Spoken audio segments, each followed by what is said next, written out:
बिस्मिल्लाहिर्रहमानिर्रहीम। अस्सलाम वालेकुम जी बच्चों, कैसे हो आप सब लोग। उम्मीद है सब लोग ठीक होंगे, खैरियत से होंगे और अपने पेपर्स की अच्छे से तैयारी कर रहे होंगे, जो कि पॉसिबल है आप लोगों के लिए। अब तो ज़्यादा इजी है।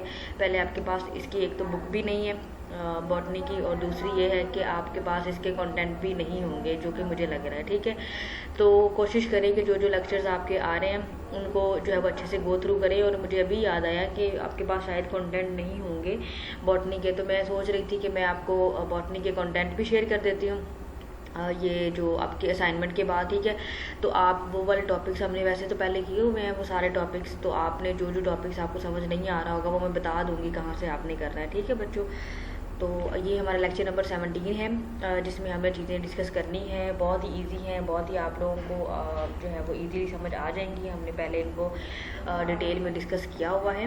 Transmission of genetic material in bacteria, transmission of genetic material in bacteria. अब हमने बैक्टीरिया में जेनेटिक ट्रांसमिशन पढ़ना है, जो कि आपको अगर याद हो मैं आपको रिकॉल करवा देती हूँ। हमने बॉटनी का जब फर्स्ट चैप्टर पढ़ा था, याद है आपको, फर्स्ट सेमेस्टर में first chapter of botany, second chapter of botany, जो कि बैक्टीरिया का था। फर्स्ट वायरस का था और सेकंड बैक्टीरिया का था। तो बैक्टीरिया में हमने कुछ टर्म्स पढ़ी थी, कुछ आप लोगों को याद होंगी, ट्रांसमिशन, ट्रांसडक्शन, उसके अलावा कॉन्जुगेशन। ये वो सारी जो है वो मटीरियल जो टॉपिक्स हैं जो कि हमने फर्स्ट सेमेस्टर में पढ़े थे, और अभी ये थर्ड सेमेस्टर में भी फोर्थ सेमेस्टर में भी आपका टॉपिक का हिस्सा है। तो उन्हीं को हमने वन बाय वन डिटेल में डिस्कस करना है। सबसे पहले हम देख लेते हैं transmission of genetic material in bacteria कैसे होता है। जेनेटिक रिकम्बिनेशंस बनते हैं, मीन्स के न्यू जीन्स वगैरह बनते हैं, और वो जीन्स किस तरह से बनते हैं, उनका क्या काम होता है, ये हम आज के लेक्चर में उनको डिस्कस करेंगे। जेनेटिक वेरिएबिलिटी, जेनेटिक में जो चेंज आता है वो इसेंशियल है, वो ज़रूरी है। क्यों ज़रूरी है? क्योंकि environment day by day change हो रहा होता है। तो जब environment day by day change है तो जो हमारी चीज़ें हैं, जो हमारा जेनेटिक मटीरियल है, जो हमारी डाइट है, जो हमारी फिजिक है, वो भी डे बाय डे क्या होती है, चेंज होती है। और ये ना सिर्फ ह्यूमन लेवल पे होता है, बल्कि ये माइक्रो ऑर्गेनिज्म लेवल पर भी होता है। ठीक है, सर्वाइवल ऑफ द स्पीशीज़ के सर्वाइवल के लिए ज़रूरी होता है कि जेनेटिक वेरिएबिलिटी क्या हो, जेनेटिक वेरिएबिलिटी के अंदर जो चेंज है वो आना ज़रूरी है। उसके अलावा डिप्लाइड यूकैरियोट्स के अंदर ज़्यादातर ये होती है, क्योंकि उनके अंदर क्या होना होता है, क्रॉसिंग ओवर होती है और मियोसिस होती है। क्रॉसिंग ओवर का आपको पता है कि हमने क्या होता है, एक्सचेंज ऑफ मटीरियल होता है between non homologous chromosome, means के जो आपस में with in a single species और विद इन डिफरेंट स्पीशी, और फिर उनकी मियोसिस मीन्स के रिडक्शन ऑफ क्रोमोसोम हो जाती है। रिडक्शन ऑफ क्रोमोसोम का मतलब है कि जाहिर है दो गैमेट्स जब मिल रहे हैं तो उनके अंदर रिडक्शन होना जो है वो बहुत ज़रूरी है। हैप्लॉइड प्रोकैरियोट्स जो हैं हमारे पास, उनके अगर हम बात करें, जो कि हमारे पास बैक्टीरिया है, जो हमारे पास वायरसेस हैं, उनके अंदर किस तरह से जेनेटिक कम्बिनेशंस वगैरह होती है। जेनेटिक कम्बिनेशंस वगैरह हैप्लॉइड में 3 तरीक़ों से होती है। ट्रांसडक्शन, ट्रांसफॉर्मेशन और कॉन्जुगेशन 3 तरीक़ों से होती है।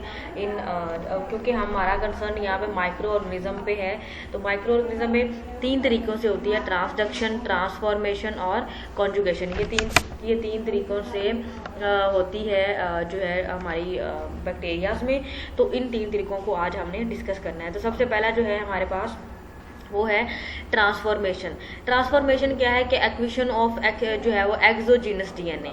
हम क्या करते हैं कि जो नेकेड डीएनए होता है, इसमें हम नेकेड डीएनए को ट्रांसफ़र करते हैं फ्रैगमेंट फ्रॉम इन्वायरमेंट में कोई जीनोम पड़ा हुआ है जो कि नेकेड डीएनए। बहुत सारे हमारे पास बैक्टीरियाज ऐसे हैं जिनके ऊपर उनकी कवरिंग नहीं होती। वैसे तो हमने ये कवरिंग वगैरह सारी पढ़ी थी, इन्वेलप वगैरह पढ़े थे, जीनोम वगैरह पढ़े थे, कि हमारे जो डीएनए वगैरह होते हैं इन बैक्टीरियाज के और इन वायरसेस के, ये बड़े प्रोडक्टिव लेयर होती है इनकी, और ये इन्होंने अपने आप को एक नेकेड, एक प्रोटीनेशियस या जो है वो आरएनएस का इनके ऊपर कवर होता है या फिर डीएनए का कवर होता है। तो इन्होंने अपने आप को कवर किया हुआ था। लेकिन इन्वायरमेंट में कुछ डीएनए ऐसे भी प्रेजेंट होते हैं जो कि नेकेड होती हैं, उनके ऊपर कोई कवरिंग नहीं होती है। तो उनका ट्रांसफ़र अगर हो जाए तो उनको हम बोलते हैं ट्रांसफॉर्मेशन। ठीक है, इसकी एग्जांपल हमारे पास प्लाज्मिड है। प्लाज्मिड जो है वो एंटीबायोटिक्स जो रेजिस्टेंट इसकी वजह से हो जाती है, सारी बात है वो इन्वायरमेंट की वजह से हो जाता है।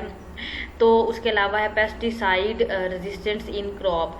फॉर एग्जांपल एंटीबायोटिक रेजिस्टेंस से मुराद ये है कि फॉर एग्जांपल हम कोई भी एंटीबायोटिक लेते हैं किसी भी बीमारी के बाइस, तो होता क्या है हम वो लेते जा रहे होते हैं, लेकिन क्या हो रहा होता है कि जब हमारी बॉडी ये फील करना शुरू हो जाती है कि शायद ये जो एंटीबायोटिक ली जा रही है कि पार्ट ऑफ बॉडी है, लेकिन ऐसा नहीं होता है, बॉडी का पार्ट वो नहीं होती है, लेकिन बॉडी समझ लेती है। अब हम वो डिजीज़ के लिए ले रहे होते हैं, आहिस्ता आहिस्ता ऐसा टाइम आता है कि हमारी बॉडी उस चीज़ की यूज टू हो जाती है, ठीक है। अब इससे दो चीज़ें हो सकती है, एक तो बॉडी एडिक्ट भी हो जाएगी, मीन्स के यूज टू हो गई, तो अब बॉडी के अंदर जब वो नहीं जाएगी तो बॉडी के अंदर कुछ और न्यू जो है वो चेंजेस आ जाएंगी, और अगर वो जाती रहेगी तो उस डिजीज़ से बनने को कोई जो है वो फ़ायदा नहीं होने वाला, वो डिजीज़ वैसे की वैसे ही रहेगी, हम किसी भी डिजीज़ के लिए वो ले रहे हैं, ठीक है।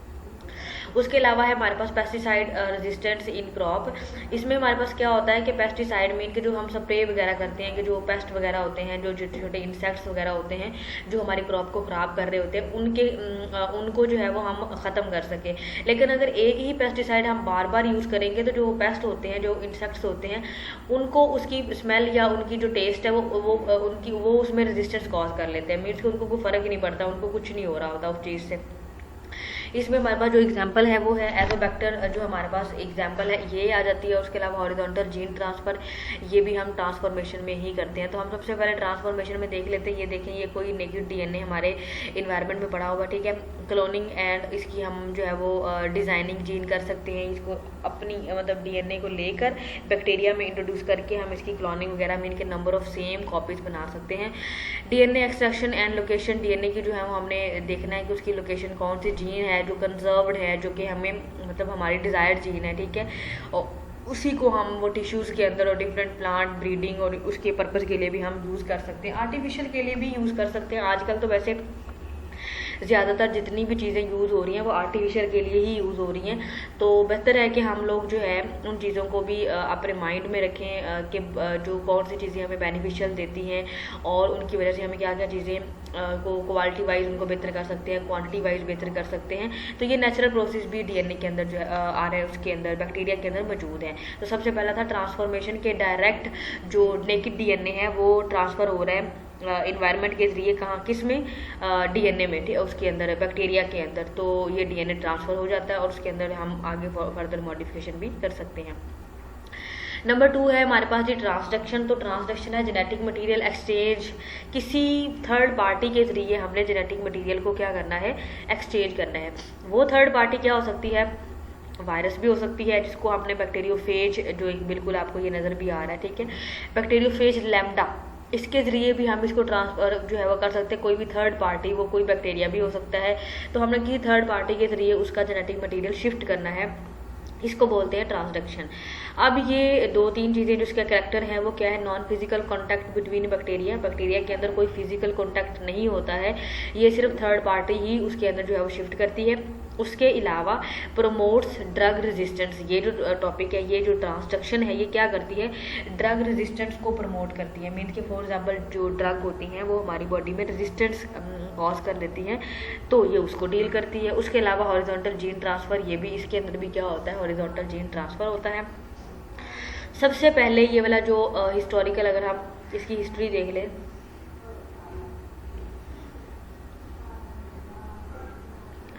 तो हिस्ट्री में हमारे पास आ जाता है लीडरबर्ग एंड जो है वो जिंडर, ये 2 साइंटिस्ट हैं हमारे पास। ये आपको लीडरबर्ग भी नज़र आ रहा है और जिंडर भी नज़र आ रहा है। Transduction was first discovered in 1952 by Joshua Lederberg and Zinder. इन दोनों ने इंडिपेंडेंटली काम किया था और इंडिपेंडेंटली इन्होंने जो है वो ट्रांसडक्शन को डिस्कवर किया। डिस्कवरी के बाद जो जिंडर हैं और लीडरबर्ग हैं, इन्होंने क्या किया था, autotrophic strains of the salmonella, जो है वो हमारे पास एक स्पीशी है बैक्टीरिया की, उन्होंने ऑटोट्रोफिक स्ट्रेन लिया। ऑटोट्रोफिक स्ट्रेन कौन सा होता है बैक्टीरिया का, अब तो हमें पता है कि बैक्टीरिया में ऐसे जो है बैक्टीरिया ऑटोट्रोफिक नहीं है, लेकिन ये जो साल्मोनेला है ये इसकी ऑटोट्रोफिक टाइप है, जिसमें ये अपनी डाइट खुद बना लेता है। तो जो हमारे पास डिफरेंट डिस्कवरीज आई थी, इसमें हमने साल्मोनेला की जो ली थी, इसमें हमने LA22 और LA2 ये 2 फेज लेनी होती है। मीन के हमने सीरम या हमारा जो वो कल्चर मीडिया होता है वो हमने लेना होता है, जिसमें हमने कौन कौन से अमीनो एसिड्स लिए थे। फिनाइल एलानिन लिया था, ट्रिप्टोफैन लिया था, मिथियोनिन और हिस्टडीन, ये 4 अमीनो एसिड लिए थे दोनों में हमने, ठीक है। उसके अलावा एक डेविस यूट्यूब बैक्टीरिया जो है वो प्रूफ फिल्टर के हमने यूट्यूब लाइक यू की तरह का ट्यूब सिस्टम था, जिसको हमने कल्चर मीडिया में इंट्रोड्यूस किया। किसके लिए? Prevent transfer of bacteria cell, bacteria के सेल ना ट्रांसफर हो, जस्ट क्या ट्रांसफर हो, सिर्फ DNA ही ट्रांसफर हो। Allow passage of the nutrient, जो हम उनको न्यूट्रिएंट्स दे रहे हैं वो अलाउ उनका जो है वो शिफ्ट हो जाए स्मॉलर देन 1 मिलीमीटर, 0.1 मिलीमीटर से जो छोटे न्यूट्रिएंट्स हैं बस वही शिफ्ट हो, दूसरे वाले न्यूट्रिएंट्स हैं वो शिफ्ट ना हो, ठीक है। ये है जी यूट्यूब एक्सपेरिमेंट किस तरह से किया था। ये देखिए हमारे पास कल्चर मीडिया, ग्रोथ मीडिया, मतलब हम किसी को भी ग्रोथ प्रोवाइड करते हैं कि बैक्टीरिया की ये ग्रोथ है वो इस पे जो है वो ग्रो कर जाएगी, यहाँ पे नो ग्रोथ, यहाँ पे ग्रोथ, ठीक है। तो हमने ये यूट्यूब लाइक हमने दिया था, उसको मीडियम प्रोवाइड किया था। हुआ क्या था, medium passes back and forth across filter cell do not, ठीक है। ये देखिए प्रेशर सक्शन है यहाँ पर और ये स्ट्रेन है, दोनों में इसमें अलग, क्योंकि ये दरमियान में हमने इसको एक सेपरेशन दी हुई है। ये हमारे पास LA22 है और LA2 है, ठीक है। इसमें plate on the minimal medium and incubate, इसको हम प्लेट ली है और इसके अंदर हमने डिफरेंट इनको न्यूट्रिएंट्स प्रोवाइड किए और यहाँ पे बैक्टीरिया ग्रो करेगा। और ये प्लेट जो है वो इसमें इंक्यूबेशन विदाउट एनी मीडियम, ठीक है। तो इसके अंदर दो चीज़ें सिर्फ शिफ्ट होंगी, इसका DNA, ठीक है, और इनकी जो न्यूट्रिएंट्स है बस वो, और कोई चीज़ जो है वो यहाँ पे शिफ्ट नहीं होगी। उसके बाद जो हमारे पास P22 फेज है, इसमें क्या, ये लाइजोजेनिक है। अब यहाँ पे हमने 2 फेजेस वैसे तो पढ़नी है। टेम्परेट फेज भी हम इसको बोलते हैं और टेम्परेट फेज ऑफ S भी बोलते हैं, और उसके अलावा हम टाइफी मोरियम स्ट्रेन LA2 जो है वो 22 भी इसको बोलते हैं। अब लाइजोजेनिक क्या है और लिटिक फेज क्या है।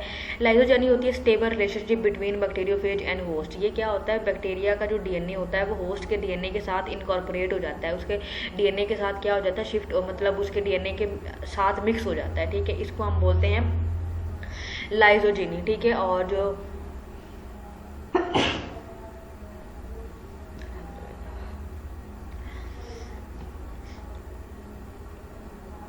जो हमारे पास लिटिक फेज है, इसमें क्या होता है, phase which cause lysis of host upon infection. Host का जो सेल है वो फट जाता है और उसके अंदर जो बैक्टीरिया के जो सेल होते हैं, बैक्टीरिया की जो चीज़ें होती हैं या बैक्टीरिया का जो DNA होता है वो बाहर निकल आता है, ठीक है। तो जब वो बाहर निकलेगा तो जाहिर बात है वो होस्ट को, सारे होस्ट को जो है वो इन्फेक्ट कर देगा और इस नतीजे में होस्ट की क्या हो जाएगी, डेथ हो जाएगी या होस्ट इन्फेक्ट हो जाएगा। जब होस्ट इन्फेक्ट होगा इन दिस प्रोसेस, तो फिर वो जो है वो जिस भी जगह पे होगा, जैसे वायरसेस हैं या बैक्टीरिया हैं, अगर वो हमारी बॉडी में है, किसी एनिमल की बॉडी में, तो वो बहुत सीवियर किस्म की डिजीज़ जो है वो कॉज कर सकते हैं। ये देखिए जी, इसमें हम आपको दिखाते हैं किस तरह से हो रहा है सारा कुछ। ये हमारे पास कोई भी फेज है, यहाँ से ये वाली सबसे पहले phage attach to host cell. Phage जो है वो होस्ट सेल के साथ क्या करेगी, अटैच करेगी, ठीक है। उसके बाद क्या होगा, लिटिक साइकिल या फिर लाइजोजेनिक साइकिल। लिटिक साइकिल में क्या है कि वो सिर्फ अंदर गई है और उसने वो सेल को बर्स्ट करेगी, ठीक है। बर्स्ट इन द सेंस कि ये जो है वो लिटिक साइकिल में वो इसके साथ इनकॉर्पोरेट करेगी, अंदर गया, ये देखिए DNA मटीरियल जो है इधर अंदर चला गया और इसके जो phase DNA circulate and enter into the lytic जो है वो लाइजोजेनिक साइकिल। इधर से वो लाइजोजेनिक में भी जा सकता है और इधर भी आ सकता है, दोनों प्रोसेस में जा सकता है। अगर फॉर एग्जांपल वो लिटिक में जाता है तो new phage of DNA and protein are synthesise. ये देखिए ये जो चीज़ है ये ऊपर कवर है और अंदर आपको जो है वो जिगजैग मैनर में DNA भी नज़र आ रहा है। उसके बाद जो है वो ये सेल क्या करेगा, सेल लाइसिस और रिलीज, ये सेल का जो सेल लाइस हो जाएगा, मिल के फट जाएगा और उसके अंदर से ये जितना भी फेजेस है ये बाहर निकल जाएंगी और ये फिर बाहर जाके अदर सेल्स को क्या करेंगे, इन्फेक्ट करेंगे। दूसरा प्रोसेस क्या है कि ये क्या कर जाता है, ये DNA जो है वो फेज DNA जो है integrate with bacterial chromosomes by recombination become prophage. ये क्या करेगा, ये देखिए हाफ आपको पिंक नज़र आ रहा है और हाफ ब्लू है। इसमें हुआ क्या है कि पिंक जो है, फॉर एग्जांपल ये जो ब्लू है, ये बैक्टीरिया का वायरस का डीएनए है, और ये जो ब्लू पिंक है ये बैक्टीरिया का डीएनए। तो दोनों आपस में क्या हो गया, मिक्स हो गए हैं। तो ये जो डीएनए है ये मिक्स हो जाएगा, और जो है आगे जाके बहुत सारी स्पीशीज़ को जैसे जैसे इनकी जैसे जनरेशन बढ़ेगी या आगे इनकी जो है जो formation of new of spring होगी, तो हर एक में ये वाला न्यू डीएनए होगा। तो हर एक स्टेज क्या होगी, इन्फेक्टिव स्टेज होगी, जिसकी वजह से जो हमारी बॉडी है, बॉडी को इस दोनों केसेस में जो है वो बहुत सीवियर, उसमें क्या होता है वो जीन्स का हिस्सा बन जाती है, और इसमें क्या होता है वो बाहर निकल आती है और पूरे सेल्स को, हर एक चीज़ को क्या कर देती है, डैमेज कर देती है। तो दोनों केसेस में ही बहुत सीवियर डिजीज़ जो है वो होती है। P22 फेज क्या होती है, जो लाइजोजेनिक स्टेज हमारे पास स्टेट है। P22 हमने कल्चर मीडियम की वजह से उसको नाम दिया है, जो कि हमारे पास है typhimurium strain. Rarely undergoes lytic cycle, जो लिटिक साइकिल में ये नहीं जाती है। Lytic non lysogenic cycle, lytic को हम क्या बोल सकते हैं जी, नॉन लाइजोजेनिक मीन्स के जो P22 में हमारे पास LA22 है ना, ये वाली कौन सी साइकिल है, लाइजोजेनिक, और जो लिटिक है वो LA2 है हमारे पास, ठीक है। This phase through filter and in fact LA2 strain, ये जो L22 है ये LA को क्या करती है, अफेक्ट करती है, इन्फेक्ट करती है, where they undergo another lytic cycle and produce new phages during assembly instead of viral DNA fragment of bacterial DNA is packed. दोनों के जो डीएनए वो पैक्ड हो जाते हैं। Such phage containing fragments of host chromosomes pass through the filter and inject DNA into LA22 strain. दोनों आपस में इंटरमिंगल करते रहते हैं, जैसे कि L22 जो है वो शिफ्ट हो जाती है LA2 में, और LA2 जो है वो L22 में। कभी वो लिटिक साइकिल में कन्वर्ट हो जाती है, कभी ये लाइजोजेनिक साइकिल में। और ये जो यूट्यूब वाली जो है डायग्राम है, ये मैंने प्रीवियसली आपको एक्सप्लेन कर दिया है कि किस तरह से उनके अंदर कौन सी चीज़ें जो है वो शिफ्ट होती है। न्यूट्रेंट जो है वो शिफ्ट होता है और डीएनए शिफ्ट होता है, और न्यूट्रेंट्स भी वो वाले जो 0.1 मिलीमीटर जिनका डायमीटर होता है, ठीक है। और ये देखें जी स्टेप 1 में क्या हो रहा है जी, होस्ट ये वाला क्रोमोसोम है और फेज डीएनए ये है, हमने इंजेक्ट की। दूसरा स्टेप में क्या है जी, ये वाली जो है वो डिटैच हो गई है यहाँ से स्टेप 2 में। और स्टेप नंबर 3 में क्या हो रही है कि वो डिटैच हुई जब, तो इसके अंदर जो जितने भी ये देखें उसके ये वाली ये चीज़ें दोनों ये भी डिटैच हो गया, उसकी टेल भी डिटैच होगी, उसके जो फेजेस की लेग्स हैं वो भी डिटैच हो गई हैं। स्टेप 4 में क्या हो रहा है, होस्ट डीएनए जो है वो यहाँ से लाइटिक मीन के फट गया उसका सेल, और ये बिल्कुल मतलब कंप्लीट एक असेंबली फॉर्मेशन में आके बाहर निकल गया। स्टेप 5 में ये क्या करेगा, इसके साथ मतलब ये लाइजोजेनिक साइकिल है, और ये जो डीएनए का ये पार्ट जो उन्होंने शिफ्ट किया है जस्ट ये इधर इसका हिस्सा बन जाएगा, और ये डीएनए का मीन्स कि यहाँ पे लिटिक भी दिखा रहे हैं और यहाँ पे लाइजोजेनिक, और उन्होंने ये दिखाया कि इंटर कन्वर्जन हो जाती है लाइजोजेनिक की भी और इसकी लिटिक की। अक्रंस कहाँ पे होती है ज़्यादातर, various membrane of enteric group of bacteria जो है वो सीडोमोनास है हमारे पास। उसके अलावा स्टेफाइलोकोकस जो है बैक्टीरिया है, ये तीनों बैक्टीरिया तो आपको बहुत अच्छे से याद होंगे। बैसिलस इनकी टाइप्स भी हमने पढ़ी थी, डाइकोकस और ट्रिप्टोकोकस ये वगैरह सारी टाइप्स हमने पढ़ी थी। और ये टेम्परेट फेजेस इनकी फेज वगैरह होती है, जैसे एग्जाम्पल्स में हमारे पास लैम्डा फेज है, ई कोलाई फेज है, P22 फेज है, एस टाइफोमोरियम फेज है। लेकिन हमारा यहाँ पे जो कंसर्न है वो ई कोलाई को है, हम ई कोलाई पे ज़्यादातर फोकस रखेंगे कि जो हमारे पास एस्चेरिचिया कोलाई होती है ये किस तरह से अपनी चीज़ों को शिफ्ट करती है। टाइप्स ऑफ ट्रांसडक्शन भी आपको पता है, हमने 2 तरह की टाइप ऑफ ट्रांसडक्शन होती है, एक स्पेशलाइज्ड होती है और एक जनरलाइज होती है। स्पेशलाइज में क्या होता है, this transduction in which phage transfer only a few restricted gene, कुछ खास किस्म की जीन ही from one cell to another, ये ट्रांसडक्शन ही हो रही है जो थर्ड पार्टी के जरिए होती है, लेकिन इसमें रेस्ट्रिक्टेड जीन होती है, खास किस्म की जीन्स होती हैं जो कि दूसरे सेल में शिफ्ट होनी होती हैं।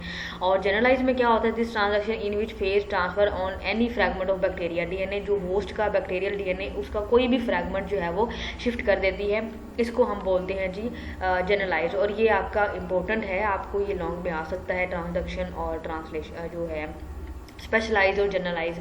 और मुझे याद पड़ता है कि फर्स्ट सेमेस्टर के पेपर में भी आपको इन दोनों में से कोई एक जो है लॉन्ग क्वेश्चन में आया हुआ था 5 मार्क्स के, ठीक है। स्पेशलाइज ट्रांसडक्शन में क्या है, also called the restricted transfer, इनको ये दोनों नाम भी देते हैं, as only restricted genes are transferred from one cell to another. इसकी एग्जाम्पल्स में हम ले लेते हैं लैम्डा, और हमारे पास जो है 580 लाइजोजेनिक फेज हो सकती है। This phages integrate their genome into the host at specific site, ये स्पेसिफिक साइट पे ही जाकर अटैच होती हैं, but sometimes under certain condition they detach from the host, ये डिटैच भी हो जाती हैं होस्ट से। During detachment they take some gene portion of host genes and leave some of their own gene. जब ये वहाँ से डिटैच होती हैं तो ये थोड़ा सा होस्ट का जीनोम ले लेती हैं और थोड़ा सा जीन ये अपना उसको जो है वो ट्रांसफ़र कर देती हैं। सच phases is called transducing phases, इनको ट्रांसड्यूसिंग फेजेस भी बोलते हैं। When such transducing phases containing host gene infect another host, then it transfer those restricted gene to the secondary host। वो जो इतना छोटा सा जीन का पार्ट या तो होस्ट को दिया था या होस्ट से लिया था, जब ये अदर किसी को शिफ्ट कर रहे होते हैं तो ये फिर उस सेकेंडरी होस्ट में वो वाला रेस्ट्रिक्टेड जीन जो है वो ट्रांसफ़र कर देते हैं। ये है जी इसका प्रोसेस। फॉर एग्जांपल ये लैम्डा जीनोम है, ये हमारे पास ई कोलाई है, ठीक है, इसका क्रोमोसोम है, मीन के होस्ट का क्रोमोसोम है।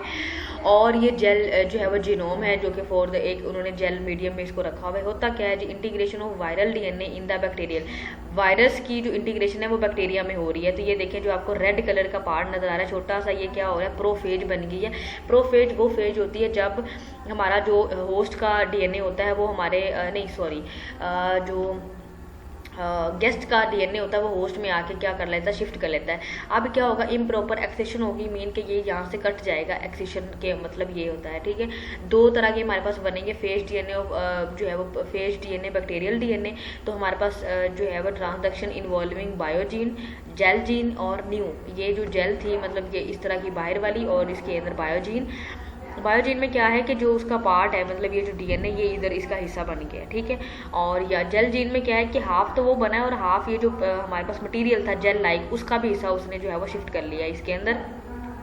और यहाँ पे क्या होगा कि देखिए आधी न्यू जीन है और आधी उसने वही वाली ट्रांसफर कर दी है इसको restricted gene, lysis and transduction of the new host. तो ये देखिए न्यू होस्ट में आपको एक ब्लू कलर की नजर आ रही है और एक रेड कलर की, तो इसको हम क्या बोलेंगे, रिकम्बिनेंट बैक्टीरिया। ये देखिए इसमें भी आपको रेड और ये जो हाफ वाली इतनी है ये आपको बिल्कुल थोड़ी सी ट्रांसपेरेंट कलर जो है वो नजर आ रहा है। तो इस तरह से हमारी ये स्पेशलाइज किस्म की ट्रांसडक्शन होती है कि रेड कलर ये खास किस्म का जीनोम ही यहाँ पे शिफ्ट होगा, बाकी सारे जीनोम यहाँ पे शिफ्ट नहीं होंगे। दूसरा जीन है जी, दूसरा जो हमारे पास प्रोसेस है वो है जनरलाइज ट्रांसडक्शन। तो ये हम पहले पढ़ चुके हैं। जनरलाइज ट्रांसडक्शन में हमें क्या होता है, हर एक fragment of host DNA transfer कर जाता है। This is the transduction in which phage transfer any fragment of bacterial DNA from one cell to another. Example इसमें हमारे पास आ जाती हैं P1 and P2। It occur only during lytic cycle, वो हमने लाइजोजेनिक में पढ़ा था, ये लिटिक साइकिल में होता है या इसको विरुलेंट स्टेज भी बोलते हैं, और एक और नाम भी है टेम्परेट स्टेज भी, उसको रेस्ट्रिक्टेड जीन भी हमने बोला था। आफ्टर इन्फेक्शन वायरल जीनोम में मे और मे नॉट इंटीग्रेट, इसके हम दोनों प्रोसेस हो सकते हैं, या तो वो इंटीग्रेट ऑफ मतलब लाइजोजेनिक में जा सकता है या फिर वो लिटिक में ही जाएगा, लाइजोजेनिक में नहीं जाएगा। If integrate then site of infection may not be fixed, क्या होगा इसकी जो इंटीग्रेट नहीं होगा तो वो फिक्स नहीं होगा, सारी बात है वो बाहर निकल जाएगा तो वो फिक्स नहीं होगा उसके जीनोम के साथ। It means each and every genes has equal chances of getting transfer from one cell to another, जो बाहर निकल जाएगा हर एक सेल को पूरा जो है वो राइट है या पूरा उसके पास जो है एबिलिटीज़ हैं वो किसी भी सेल के साथ जाके अटैच हो सकता है। इस तरह से ये हमारे पास बैक्टीरियल डोनर है, इसमें ये स्ट्रेन्स हैं और ये जो इसके अंदर हर चीज़ जिसका जीनोम है, ये इसका हेड पार्ट है, ये इसकी टेल है और इसके अंदर ये जो जीनोम बाहर फिर रहा है, ठीक है। ये देखें अब सारा जो है मिक्स हो रहा है, एक दूसरे का जो है वो इनकॉर्पोरेट हो रहा है और जब ये बाहर निकल जाएगा यहाँ पर लिटिक मीन्स के फट गया सेल और बाहर आ गया, अब ये किसी भी सेल को जाके जो है वो अफेक्ट कर सकता है, ये यहाँ पे आके अटैच हो सकता है। इनमें से कोई भी, हर एक के पास इक्वल चांस है कि वो होस्ट बैक्टीरियल के पास जो रेसिपिएंट बैक्टीरिया है उसके साथ जाके कोई भी इसमें से सेल जो है वो अटैच हो जाए। जब अटैच होगा तो वो अंदर उसका जीनोम चला जाएगा और जीनोम फिर इसका हो सकता है दोनों। अब यहाँ पे भी दो साइकिल चल सकते हैं कि फॉर एग्जांपल जो अंदर डिटैच हुआ ये अगेन लिटिक साइकिल में चला जाए और गेन फट जाए, या फिर हो सकता है कि वो इसके जीनोम का हिस्सा बन जाए, और अगर ये इसके जीनोम का हिस्सा बन जाएगा तो जो ट्रांसडक्शन बैक्टीरिया है जो है उसका हिस्सा बन जाएगा और ये जो है उसके जीनोम को फिर जितनी भी आगे इसकी जनरेशन होंगी फिर ये उनकी सब जनरेशन में हर एक सेल को इन्फेक्ट कर सकता है। तो ये जो टॉपिक था ये हमारे पास का था ट्रांसडक्शन का। हमने दो चीज़ें अभी तक डिस्कस की हैं बैक्टीरिया के हवाले से कि इनका जीनोम किस तरह से शिफ्ट होता है तो हमें जो चीज़ें एक पहली तो थी वो ट्रांसफॉर्मेशन थी कि नेकेड डीएनए पड़ा हुआ है, नेकेड जीनोम पड़ा हुआ है बैक्टीरियल, तो वो हमने इन्वायरमेंट के ज़रिए उसको शिफ्ट कर देना है। दूसरा है हमारे पास ट्रांसडक्शन, कोई थर्ड पार्टी है उसके ज़रिए हमने अपना जो बैक्टीरिया के जीनोम है वो हमने शिफ्ट किया है। कॉन्जुगेशन क्या है जी? Exchange of genetic material between bacteria by physical contact. ये क्या हो रहा है? इसके ज़रिए फिजिकल कॉन्टैक्ट के ज़रिए बैक्टीरिया का जो जीनोम है वो शिफ्ट होगा। तो डीएनए एक्सचेंज वाया पिलाई, पिलाई मीन्स कि उसका सेक्स पार्ट होता है ऑफ बैक्टीरिया, उसके ज़रिए ड्रग रेजिस्टेंस इसमें भी होती है, और ये हॉरिजॉन्टल जीन ट्रांसफ़र होता है, मीन्स के बिल्कुल एक दूसरे के सामने पड़े होते हैं और इनका आपस में जो पिलाई के ज़रिए या एक रास्ता बना होता है उसके ज़रिए ये अपना जीनोम शिफ्ट कर देते हैं। फॉर एग्जांपल ये देखें, ये क्रोमोसोम नंबर या बैक्टीरिया नंबर 1 है, ये 2 है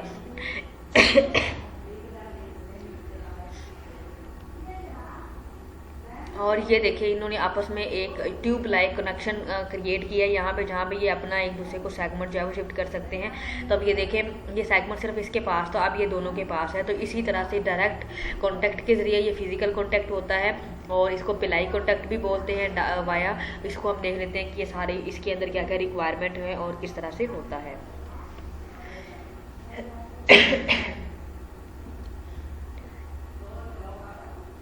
रिक्वायर्ड कंडीशन क्या है कॉन्जुगेशन के लिए? हमारे पास एक डोनर होना चाहिए जिसको हम F पॉजिटिव बोलते हैं। अगर हम यहाँ पे F पॉजिटिव भी यूज़ करें तो आपको पता होना चाहिए डोनर का नाम भी यूज़ किया जा रहा है।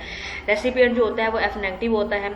फर्टिलिटी फैक्टर जिसको हम लोग सेक्स फैक्टर भी बोलते हैं, यूजली सर्कुलर डीएनए, और इसको प्लाज्मिड, ये 3-4 किस्म के नाम है। प्लाज्मिड भी यूज़ किया जाए तो इस मीन्स फर्टिलिटी फैक्टर है ये कोई, और इसको हम सेक्स फैक्टर F भी बोलते हैं, मतलब सिंपल F बोलते हैं, और सर्कुलर डीएनए प्लाज्मिड भी बोलते हैं।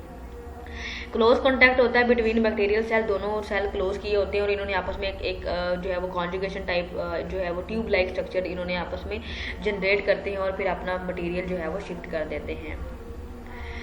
Who is donor? डोनर कौन सा जी? F plasmid donor, F positive male, और F जो है वो जो फीमेल है वो क्या होती है? रेसिपिएंट होती है। ये देखें जी, ये F प्लाज्मिड है, मीन के ये क्या हो सकता है? इसको सेक्स फैक्टर भी हम बोल सकते हैं। सर्कुलर जो है वो डीएनए होता है प्लाज्मिड, ठीक है। ये बैक्टीरियल क्रोमोसोम है, इन्होंने एक अपना ये प्रोट्रूजन जो है वो इंट्रोड्यूस कराई जिसको हम पिलाई बोल रहे हैं। ये वो जंक्शन है जिसके थ्रू ये अपना कॉन्टैक्ट क्या करेगा, अपना जो जितना भी कॉन्टेंट है ऑफ बैक्टीरिया ये शिफ्ट कर देगा इस सेल में। F प्लाज्मिड क्या है? ये फर्टिलिटी फैक्टर है जो कि हमने प्रीवियसली भी पढ़ा, सेक्स फैक्टर है और ट्रांसफर फैक्टर है। सिंपली आप इसको याद रख लें, ये ट्रांसफर फैक्टर है और एक ट्यूब लाइक स्ट्रक्चर क्रिएट करता है जो कि जितना भी मटेरियल होता है वो शिफ्ट कर देता है दूसरे बैक्टीरिया में। प्रॉपर्टी ऑफ प्लाज्मिड क्या होनी चाहिए? मीन्स कि ये वही वाली बात कर रहे हैं पीछे वाले की, must be able to replicate it own DNA.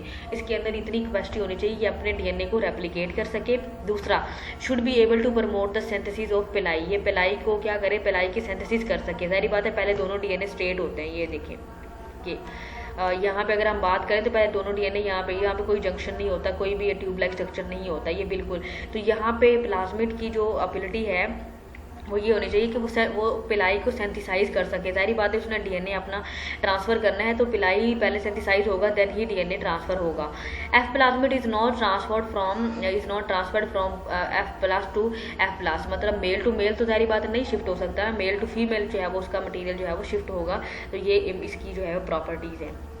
अब हम बैक्टीरियल कॉन्जुगेशन का ओवरव्यू देख लेते हैं। इंट्रोडक्शन में सबसे पहले जो बैक्टीरियल कॉन्जुगेशन था ये लीडरबर्ग और टैटम, ये दो हमारे पास साइंटिस्ट हैं। इन्होंने 1946 में ई कोलाई में जो है वो K12 स्टेन होती हैं वो वाले जिसमें हमने उनकी एबिलिटी कौन सी है, जैसे बैक्टीरिया नेगेटिव स्टेन है और बैक्टीरिया पॉजिटिव स्टेन है, किन किन चीज़ों को अफेक्ट करता है, किन किन मीडिया पे वो ग्रो करता है, और स्टेन हम उस सेंस में उसको बोलते हैं कि उसकी प्रॉपर्टी क्या है, वो किन एनिमल को ज़्यादा अफेक्ट करता है और उनकी डाइट क्या है, मीन कि उसके जो न्यूट्रिएंट वगैरह हैं कौन से लेकर वो आगे शिफ्ट करता है।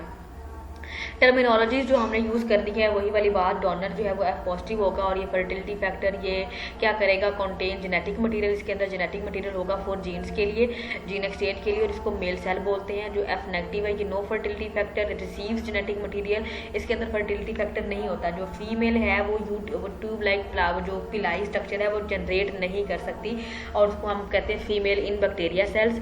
तो हमारे पास कॉन्जुगेट है HFR, ये होता है हाई फ्रीक्वेंसी रिकम्बिनेंट डीएनए।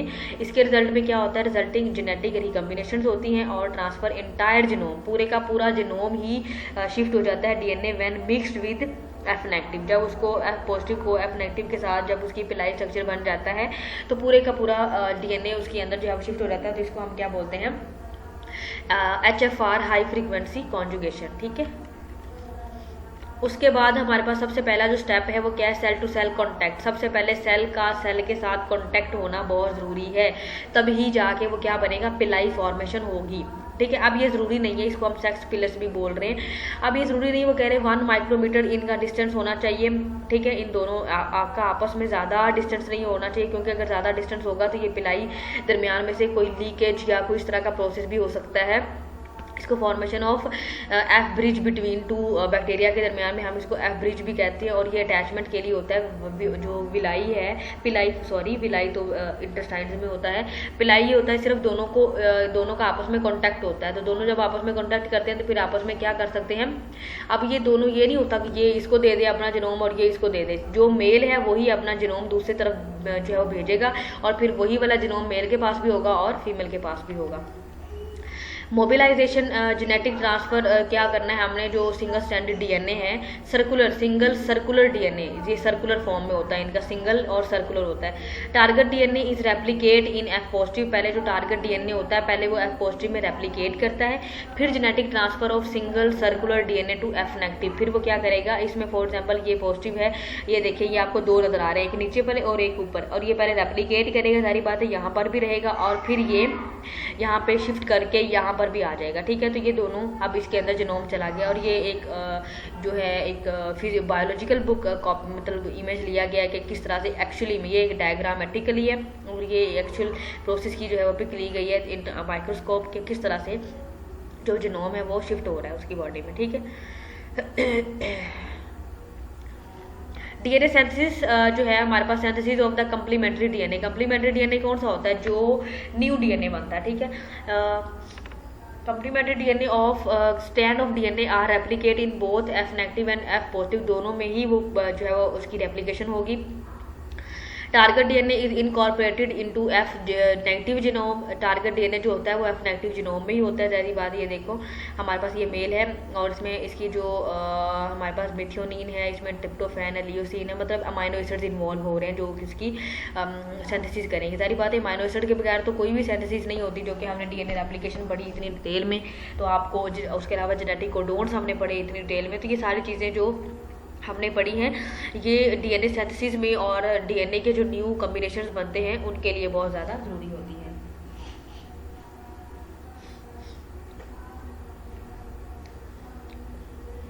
उसके बाद है हमारे पास 4 स्टेप सेपरेशन। अब हो चुका है डीएनए का एक्सचेंज, तो separation and formation of F positive cell separate हो जाते हैं from 2 F positive cell with complete recombinant plasmid. दोनों के अंदर देखें ये जो सेपरेट हुआ है, ये यहाँ पे ये देखिए, इसके अंदर भी उसी तरह का जिनोम है और इस तरह इसके अंदर भी उसी तरह का जिनोम है। Both serve as a donor cell for further conjugation. अब दोनों के अंदर मटीरियल आ चुका है, जो फीमेल है उसके अंदर भी आ चुका है, तो अब वो जो फीमेल है वो भी आगे शिफ्ट कर सकती है अपना जिनोम। जब तक नहीं कर सकती जब तक उसके अंदर जिनोम ना हो। मैकेनिज्म ऑफ बैक्टीरियल कॉन्जुगेशन क्या है जी, सबसे पहला फर्स्ट स्टेप ये देखिए, हमारे पास क्रोमोसोमल डीएनए है और ये है एफ प्लाज्मेट। ठीक है, ये पिलस फॉर्मेशन है जो कि उसने क्रिएट की है ताकि फीमेल में अपना वो जो क्रोमोसोमल डीएनए है वो उसको शिफ्ट कर सके। ये क्रोमोसोमल डीएनए उसके अंदर है, फीमेल के अंदर, रेसिपिएंट सेल के अंदर। अब ये जो पिलस था अभी जनरेट हुआ है और यहाँ पे आके इसके साथ जो है वो अटैच हो गया। अब ये जो सर्कुलर डीएनए है ये क्या करेगा, पहले तो यहाँ पे जो है वो अपने आप को रेप्लिकेट करेगा और उसके बाद क्या कर देगा, ये देखिए शिफ्ट हो गया इसके जरिए। ठीक है, उसके बाद एफ प्लाज्मेट और ये पिलस दोनों के बन जाएंगे, इसका भी बन जाएगा और इसका भी। सारी बात है, उसके अंदर भी वो सेक्स फैक्टर आ चुका है फीमेल के अंदर भी, और ये ओल्डर डीएनए ओल्डर डोनर है और ये न्यू डोनर है। ठीक है, दोनों के अंदर देखिए सेम किस्म के आपको सेल जो है वो नज़र आ रहे हैं। ठीक है, तो इस तरह से आपने ये इसको लॉन्ग क्वेश्चन के लिए, और ये डायग्राम बहुत मेरे ख्याल से ये बहुत ईजी सी सिंपल स्टेप 4 स्टेप में आपने ये डायग्राम बनाई, और जब ये आपको टॉपिक आए तो आपने लाजमी इनके डायग्राम्स बनानी है। उसके अलावा उसके बगैर आपका टॉपिक की इतनी वर्थ नहीं रहेगी। मीन्स के डायग्राम के जरिए आप लोग समझाओगे ना तो एग्जामिनर को काफ़ी अच्छा उसका इम्पैक्ट आएगा कि बच्चे को काफ़ी ग्रिप है इसके ऊपर। ठीक है, तो डायग्राम लाजमी बनाइएगा। उसके अलावा है हाई फ्रीक्वेंसी रिकम्बिनेशन क्या होता है, ये देखिए हमारे पास ये है एफ पॉजिटिव, और ये है हाई फ्रीक्वेंसी, मीन्स कि ये जब इसके अंदर शिफ्ट हुआ है तो ये इसका पार्ट बन गया है। ये पिलस है, ठीक हो गया। इसके ज़रिए ये शिफ्ट करेगा तो ये स्मॉल पार्ट जो इसके अंदर पहले आया था ये, अच्छा उसमें क्या था, पहले डायरेक्ट शिफ्ट हो जाता है, लेकिन इसमें हाई फ्रीक्वेंसी में पहले जो हमारे पास हाई फ्रीक्वेंसी सेल है उसके अंदर आता है और वो उसका पार्ट बनता है। फिर वो हाई फ्रीक्वेंसी सेल जो है वो अपना पार्ट इधर शिफ्ट करता है और फिर क्या होता है कि जो न्यू सेल बनता है उसके अंदर भी वो हाई फ्रीक्वेंसी सेल जो है वो उसके अंदर भी आ जाता है। तो इसको हम क्या बोलेंगे, एफ नेगेटिव। अच्छा ये जो हाई फ्रीक्वेंसी सेल है ये आगे एबल नहीं होता है कि वो अपना डोनर शिफ्ट कर सके। फर्स्ट स्टेप में क्या है, plasmid integrate into the chromosome by recombination, ठीक है। सेल ज्वाइन वाया कॉन्जुगेशन, ठीक है। Protein of the F plasmid partially moved into the recipient cell, partially mean के सारे का सारा नहीं, सिर्फ छोटा सा पार्ट हुआ है उसके अंदर शिफ्ट। हाई फ्रीक्वेंसी रिकम्बिनेशन में आपने एक बात याद रखनी है, उसका छोटा सा पार्ट शिफ्ट हुआ है और जो हमारे पास कॉन्जुगेशन सिंपल है उसमें पूरे का पूरा क्रोमोसोम का वो शिफ्ट हो जाता है। Conjugation end with piece of F plasmid and donor DNA in the recipient cell, ठीक है। सेल सिंथेसाइज कंप्लीमेंट्री डीएनए, वो जो एक न्यू डीएनए बना देगा। Donor DNA and recipient DNA recombine making a recombinant factor F negative, ठीक है। ये एफ नेगेटिव ही रहेगा, ये पॉजिटिव नहीं बनेगा और इसका ये कोई भी वो वाला प्लस नहीं बनेगा। दोनों में डिफरेंस याद रखिएगा। एप्लीकेशंस क्या है, the major application of microbial conjugation is the transfer of genetic material through the transfer of DNA segment which may code for antibiotic resistance, ठीक है। एंटीबायोटिक रेजिस्टेंस के लिए जरूरी है। उसके अलावा जीनोबायोटिक टॉलरेंस के ऐसी मेडिसिन को या ऐसी जो है वो चीज़ों को टॉलरेट करना जो कि बॉडी के लिए हार्मफुल हैं, और ability to use synthesize new metabolites को सेंथिसाइज करना। अब बैक्टीरियल कॉन्जुगेशन इन हमारे पास इक्वलाई, ये हमने एक्सपेरिमेंटली मतलब लैब वर्क में हम इसको कैसे करते हैं। तो वैसे तो लैब वर्क आपका नहीं हो रहा, तो मुझे अच्छा लगा ये छोटा सा एक चीज़ है जो आपको आनी चाहिए, दोनों तीनों किस तरह से हम इनको कल्चर करते हैं। तो HFR पॉजिटिव क्या, able to produce amino acid, ये कौन सा अमाइनो, थ्रियोनिन, लियोसिन और थायोनिन, ये 3 अमाइनो एसिड जनरेट करता है। सेंसिटिव टू जो है वो स्ट्रेप्टोमाइसिन, ये एक बैक्टीरिया है उससे सेंसिटिव है, मीन के उसकी जीन्स को अपनी बॉडी में लेता है। HFR strain use for the experimental purpose, ये हम ज़्यादातर एक्सपेरिमेंटल के लिए लेते हैं कि ये वाला जो जीन हमने इसके अंदर इंट्रोड्यूस करवाया है उसके क्या क्वालिटी हैं और जो पुराने वाले डीएनए की क्या क्वालिटी है। F negative require amino acid, इसके लिए थ्रियोनिन, लियोसिन और थायोनिन, और ये क्या करता है, रेजिस्टेंट करता है स्ट्रेप्टोमाइसिन के लिए, वो सेंसिटिव है और ये रेजिस्टेंट उसके लिए करता है। Mix culture able to produce threonine and leucine, जो हमारे पास थायोनिन नॉट प्रोड्यूस यहाँ पे होता है और ये भी रेजिस्टेंस करता है स्ट्रेप्टोमाइसिन के लिए। मीडिया क्या है, मतलब अगर हमने लैब में इसको बनाना हो तो सबसे पहले एगर एक ऐसा मीडियम होता है जो कि बैक्टीरिया की कल्चर के लिए लिया जाता है। मिनिमल मीडिया जो होता है वो 9 होता है, ठीक है। ये इसका नाम है जो कि बैक्टीरिया ग्रो के लिए हम लेते हैं। स्ट्रेप्टोमाइसिन एक मीडियम है जो कि आपको येलोइश कलर में, मीन के हमें ये पाउडर फॉर्म में मिलता है और इसको हमने वाटर में मिक्स करके एक एगर बनाना होता है, मिक्स सोल्यूशन सा बनाना होता है। एंटीबायोटिक फॉर्मेशन और inhibition factor F negative growth, F negative की ग्रोथ यहाँ पे नहीं होती है, एफ पॉजिटिव की ग्रोथ होती है, और HFR की। थायामीन हम इसमें ऐड करते हैं, मीन के जो सिंथेटिक अमाइनो एसिड्स होते हैं वो हम इसमें ऐड करते हैं, इनहिबिट कर देता है एफ पॉजिटिव ग्रोथ को और प्रमोट करता है HFR को। क्योंकि अभी हमारा मकसद यहाँ पर कोई जो है वो उनकी आपस में जेनेटिक रिकम्बिनेशन नहीं है, बल्कि हमारा मकसद है कि वो आपस में दोनों जीन्स का मिक्स हो थोड़ा थोड़ा पार्शली, और हम उसको एक्सपेरिमेंटली यूज कर सकें।